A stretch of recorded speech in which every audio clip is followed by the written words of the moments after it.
Hello, good morning all of you. Welcome back multicraft ITI। मैं MD Irfan Ansari. आज मैं आपको बताने वाला हूँ इंट्रोडक्शन ऑफ कास्ट आयरन, या ये कहें ढालवा लोहे का परिचय।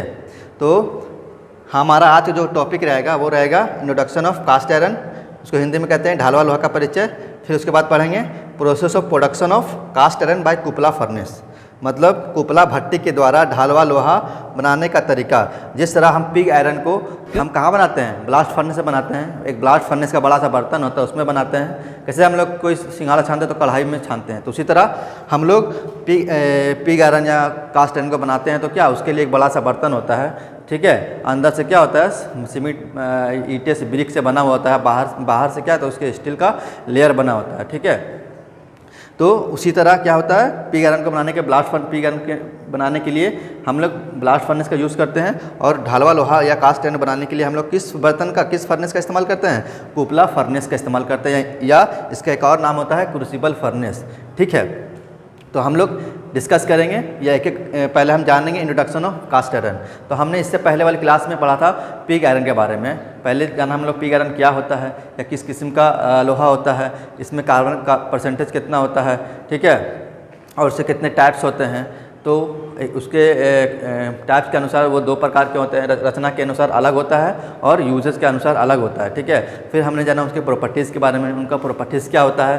फिर हमने जाना उसका यूज़ कहाँ है, हमने उसका यूज़ कहाँ करते हैं, ठीक है। तो ये सब हमने पिग आयरन के बारे में पढ़ लिए है। आज हम जानेंगे कास्ट आयरन के बारे में, ठीक है। तो चलिए स्टार्ट करते हैं कास्ट आयरन। तो कास्ट आयरन को पहले हम जानने से पहले हम ये जानेंगे कि कास्ट आयरन जो है वो आज के मॉडर्न डे में हम जानते हैं कि कास्ट आयरन का बहुत ही यूज़ है।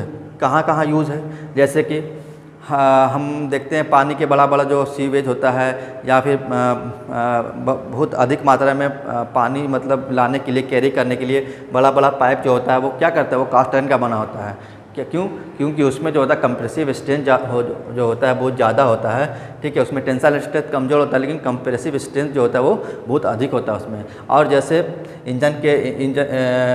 ऑटोमोबाइल के इंजन के पार्ट्स बनाने के लिए हम लोग क्या करते हैं, हम लोग कास्ट आयरन कास्टिंग करते हैं, ठीक है। वो भी किसका बना होता है, वो भी कास्ट आयरन का बना होता है, ठीक है।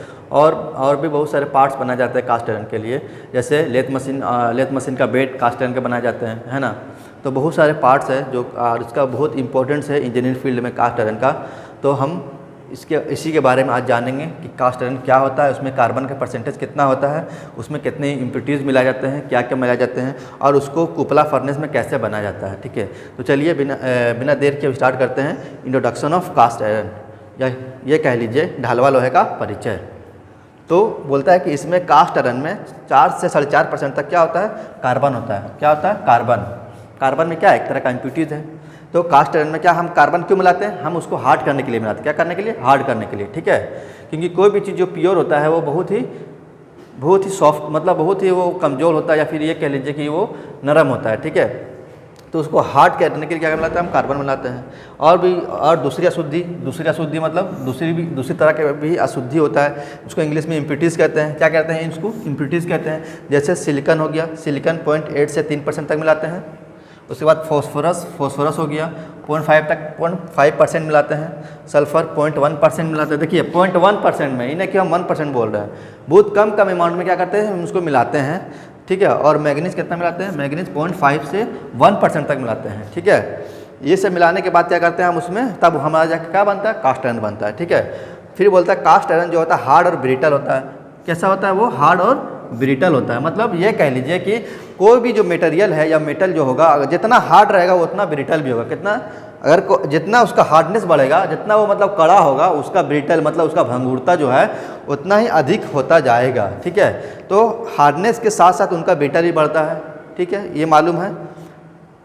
और ये बोलता है कास्ट आयरन जो होता है वो डक्टाइल और मेलेबल नहीं होता है। मतलब डक्टाइल मतलब क्या होता है, तन्यता। क्या होता है, तन्यता मतलब उसको खींच नहीं सकते हैं।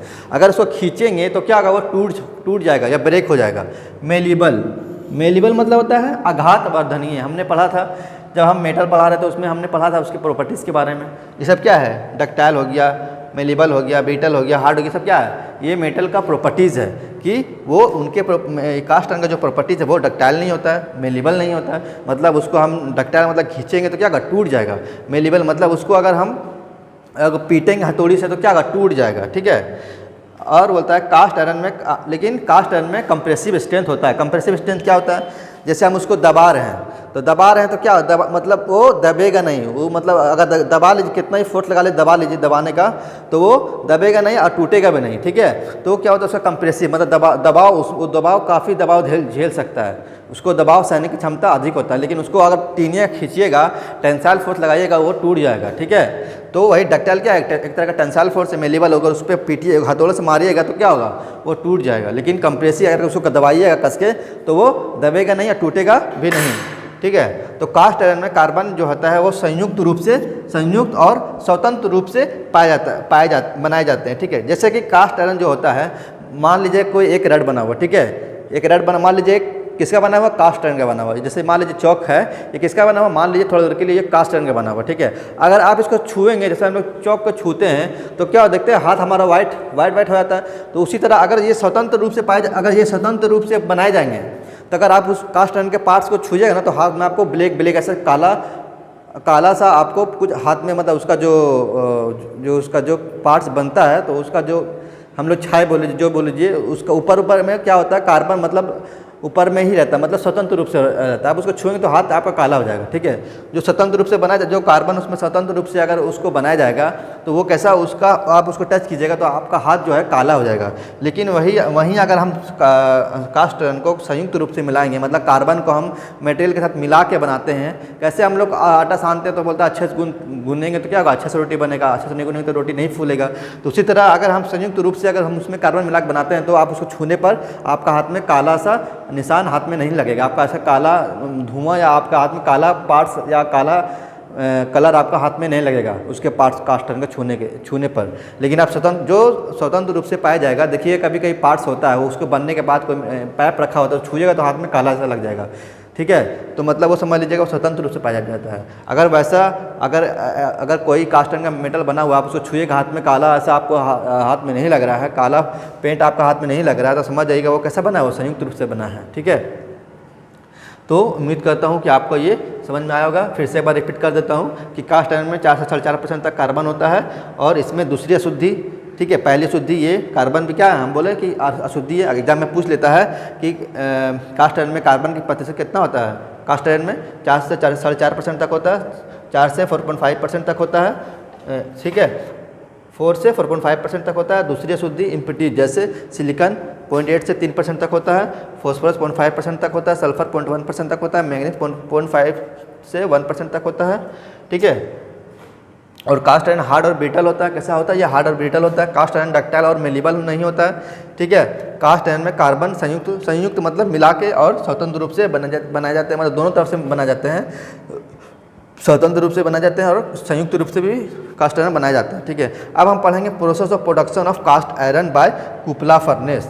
मतलब हम जब कास्ट आयरन को जब कुपला फर्नेस के द्वारा बनाते हैं तो क्या क्या होता है, क्या डालते हैं, क्या करते हैं, ठीक है। तो उसी के बारे में जानने वाले हैं। ये हमारा है कुपला फर्नेस, ये क्या है, इसी में हम क्या करते हैं, पिग आयरन को मतलब यहाँ से क्या चार्ज डालते हैं। चार्ज हमने पढ़ा था पिग आयरन में, तो चार्ज पिग आयरन में क्या होता है, वहाँ पे चार्ज जो हमारा होता है, वहाँ पे होता है कोक होता है, फिर उसके बाद आयरन ओर्स होता है, लाइमस्टोन होता है, कैल्सिनेट होता है, ये सब मिला क्या होता है, चार्ज होता है। उनका एक ताह लगा होता है, मतलब लेयर होता है, मतलब एक ताह कोक है, एक ताह हमारा आयरन ओर्स है, एक ताह हमारा लाइमस्टोन है। तो उस तरह एक ताह इसके अंदर क्या डाला जाता है, उसके पहले कोक डाला जाता है, उसके बाद आयरन ओर डाला जाता है। तो उसी तरह एक लेयर के रूप में इसके डाल के इसको क्या करते हैं, इसको गर्म हवा डाल के इसको हीट करते हैं।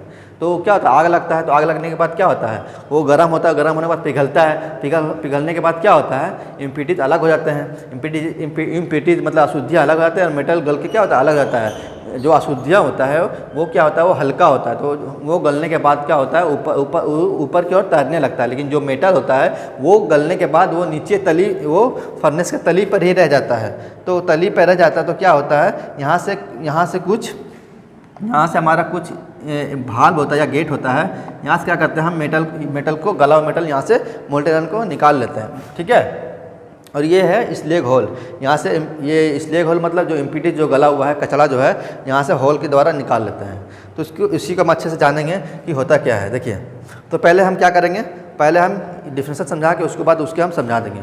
ठीक है, पहला क्या है कि बोलता है कास्ट आयरन में क्रूसिबल या कुपला फर्नेस में, बोलता है कास्ट आयरन को क्रूसिबल, हमने कहा था ना कुपला फर्नेस को हम लोग दो नाम से जानते हैं, एक कुपला फर्नेस और एक क्रूसिबल फर्नेस। ठीक है, तो बोलता है कास्ट आयरन को क्रूसिबल या कुपला फर्नेस में पिग आयरन को पिघलाकर बनाया जाता है। कोई पूछेगा कास्ट आयरन कैसे बनाया जाता है, तो आप बताइएगा उसको कि कास्ट आयरन को हम क्या करते हैं, उसको पिग आयरन के साथ कुपला में, पिग आयरन के साथ क्या करते हैं, कुपला में पिघलाकर हम लोग कास्ट आयरन को बनाते हैं। ठीक है, और कुपला फर्नेस के अंदर जो होता है व्यास जो होता है, इनका डायमीटर जो होता है, मतलब ये होगी यहाँ से लेके इसका जो डायमीटर होता है वो कितना होता है, वो जो होता है 1 से 2 मीटर होता है। कितना होता है, 1 से 2 मीटर तक होता है। ठीक है, 1 से 2 मीटर तक होता है इसका डायमीटर, अंदर का डायमीटर जो होता है 1 से 2 मीटर तक होता है। ठीक है, और क्या बोलता है, और इसकी ऊंचाई जो होता है, इसकी ऊंचाई व्यास का 6 गुना होता है। कितना गुना होता है, 6 गुना होता है। ठीक है, कितना मतलब इसका जो व्यास है, इसका व्यास कितना है, 1 से 2 मान ली 2 मीटर है, तो इसका जो ऊंचाई होगा, मतलब ये यहाँ से इतना ऊंचाई जो होगा, ये जो ऊंचाई होगा वो कितना होगा, ये इसका बात कर रहे हैं, ये जो ऊंचाई होगा, ये जो ऊंचाई टोटल ऊंचाई हो जाएगा, 1 मिनट,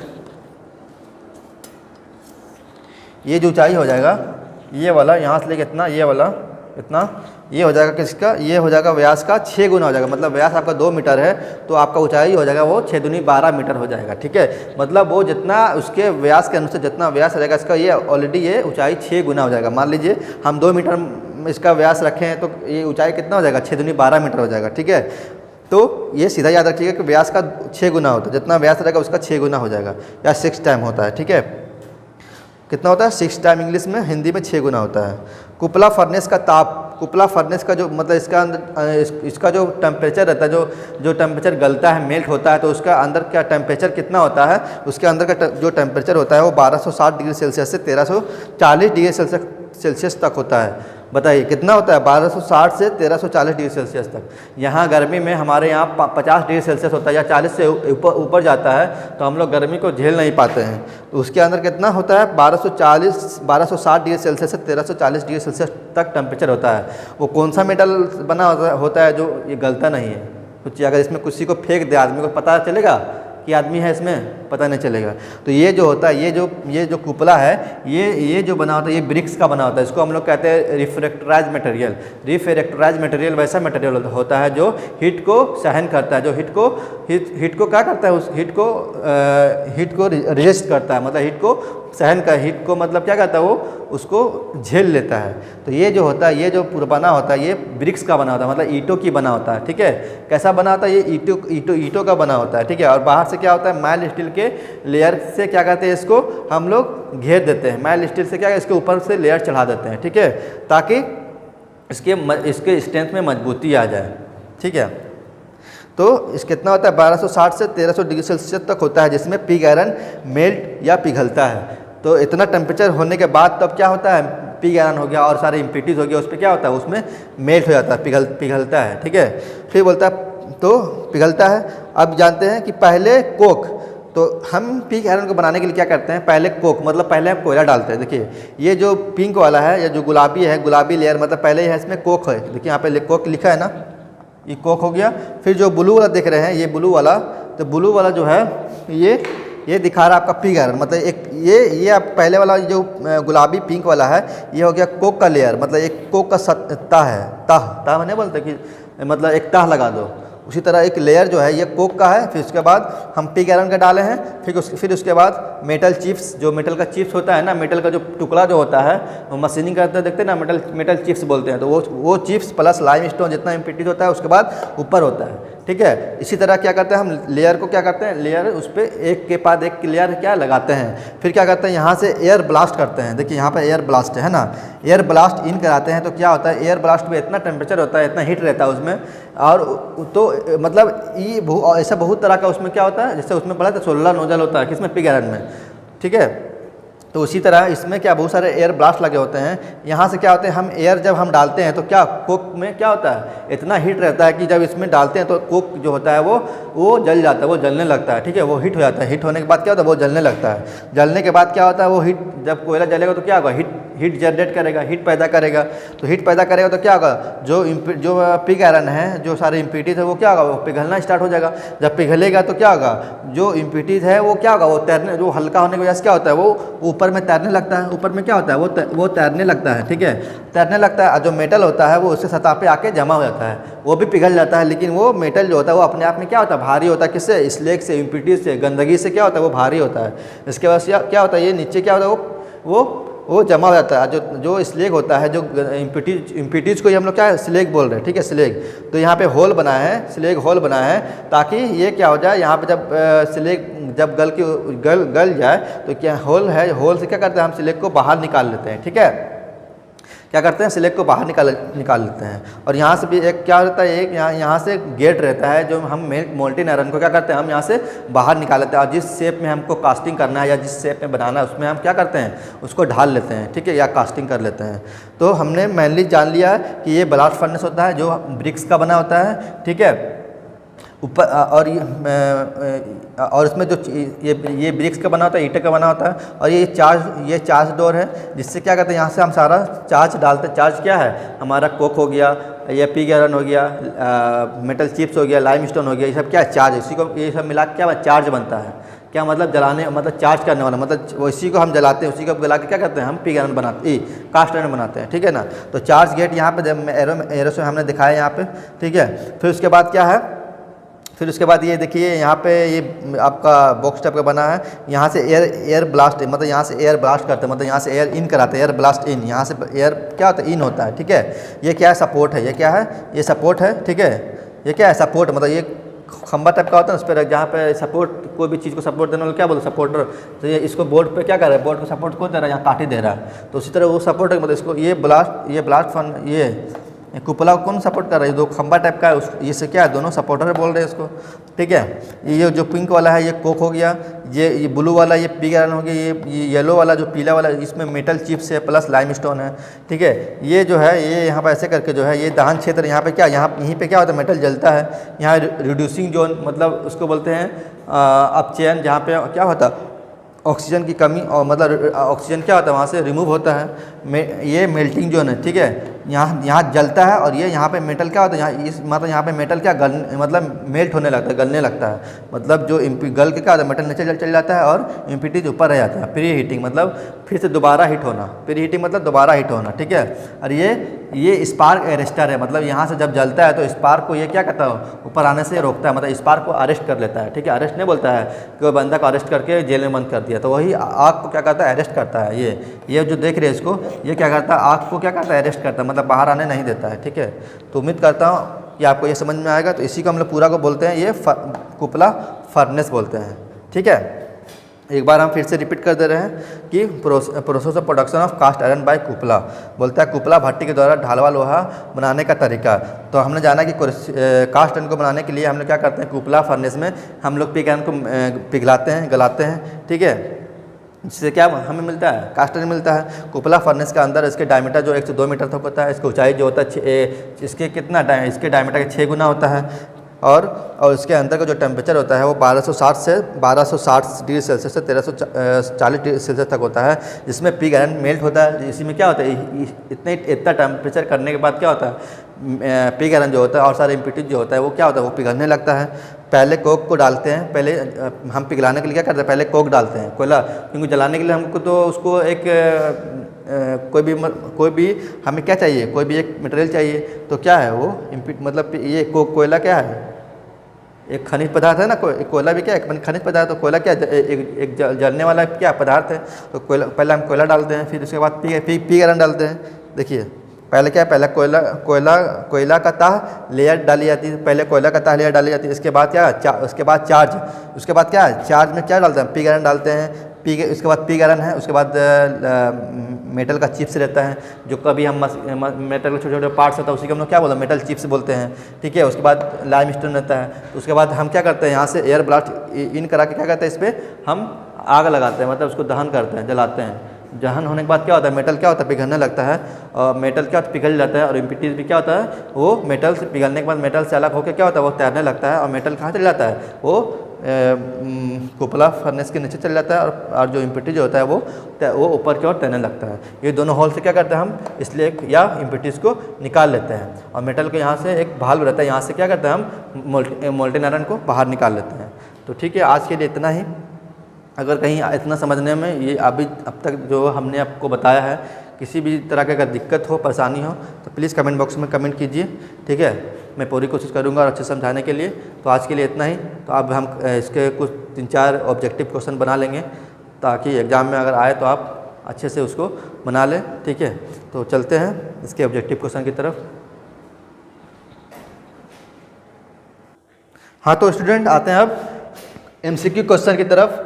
जो अभी हमने जो टॉपिक किए हैं, हमने जो कास्ट आयरन के इंट्रोडक्शन के बारे में जाना, और जो हमने कुपला फर्नेस, जो हम कास्ट आयरन से, हम कुपला फर्नेस से के द्वारा हम लोग जो कास्ट आयरन बनाते हैं, तो उसके जो हमने इन टॉपिक के बारे में हम लोग पढ़ा है, उसी से जो क्वेश्चन बन सकते हैं, वही क्वेश्चन मैं आपके सामने लाया हूँ। तो चलिए डिस्कस करते एक करके। तो किस भट्टी या फर्नेस में कास्ट आयरन का उत्पादन होता है, बोलता है किस भट्टी या फर्नेस में कास्ट आयरन का उत्पादन होता है। तो हमने बताया है कि कास्ट आयरन का उत्पादन करने के लिए हमने किस फर्नेस का यूज़ करते हैं, कुपला फर्नेस का।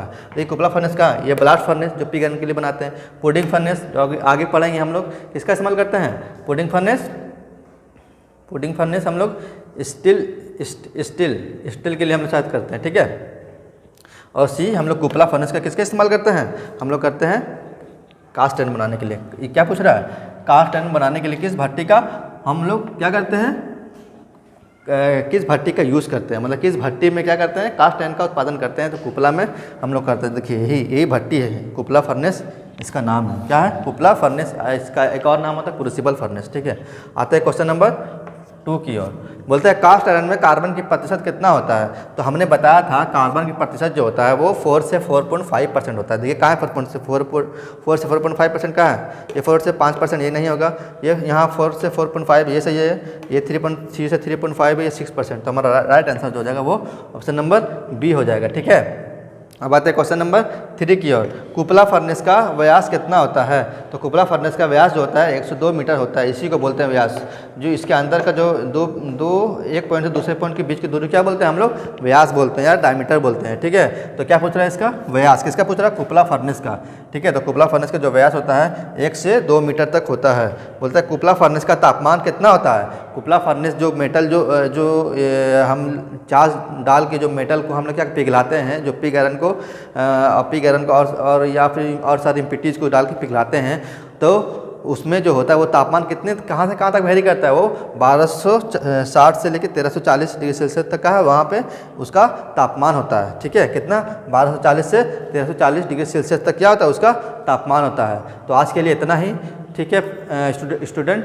तो इसको अच्छे से आप नोट्स करके इसको आप रिवीजन करें घर में, इसको समझ भी लेंगे। अगर कहीं दिक्कत हो, परेशानी हो, तो प्लीज़ कमेंट बॉक्स में कमेंट करें, मैं कोशिश करूँगा और अच्छे से आपको बताने के लिए। तो आज के लिए इतना ही, थैंक यू सो मच।